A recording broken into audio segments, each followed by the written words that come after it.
সাদ্দাম হোসেনকে ফাঁসি দেওয়ার পর যখন তার মরদেহ বাইরে রাখা হয়েছিল, তখন একদল মানুষ এসে তার মরদেহে থুতু ছিটিয়েছিল, যারা প্রত্যেকে ইরাকের নাগরিক। পক্ষান্তরে তার নিরাপত্তায় নিয়োজিত 12 জন সেনা সদস্য প্রত্যেকেই কেঁদেছিল। ইন্দিরা গান্ধীর পরিণতি হয়েছিল আরো করুণ। শত্রুর গুলিতে না, তার মৃত্যু হয়েছিল নিজেরই দেহরক্ষীর গুলিতে। ইতিহাসের পৃষ্ঠায় পৃষ্ঠায় এক এক সাম্রাজ্যের পতন হয়েছে তাদেরই কাছের কারোর হাত ধরে। সৌদি আরবের বাদশাহ ফয়সাল যখন তার ভাইপোকে আলিঙ্গন করার জন্য 2 হাত বাড়িয়ে দিলেন, প্রতি উত্তরে পকেট থেকে হঠাৎই পিস্তল বের করে ঠাস ঠাস করে 3টা গুলি করে বসলেন। গোয়েন্দারা আসামি শনাক্ত করার জন্য কয়েকটা পদ্ধতি অবলম্বন করে থাকেন। তার একটি হলো প্রত্যেককেই সন্দেহের দৃষ্টিতে দেখা। সবচাইতে বেশি সন্দেহ তাকে করা যাকে দেখে মনে হবে সে সব থেকে কম সন্দেহজনক। ইতিহাস আমাদের বারবার শিখিয়ে গিয়েছে, মানুষের সব থেকে বড় শত্রু যে তাকে চেনা যায় না, সে থাকে সব থেকে কাছের বন্ধুর মতো করে। আপনার ব্যক্তিগত জীবনেও তাই। আপনি সবচাইতে বেশি প্রতারিত হবেন আপনার কাছের মানুষের থেকে।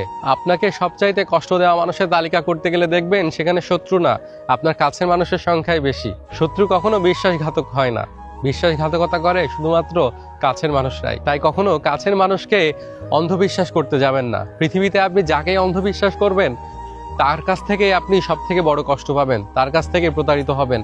তাই যতই কাছের হোক, যতই দূরের হোক, যতই আপন হোক, যতই পর হোক, কখনোই কাউকে অন্ধের মতো বিশ্বাস করবেন না। সবসময় নিজের মেধাটাকে কাজে লাগাবেন এবং সবার থেকে একটু দূরত্ব বজায় রেখে চলবেন।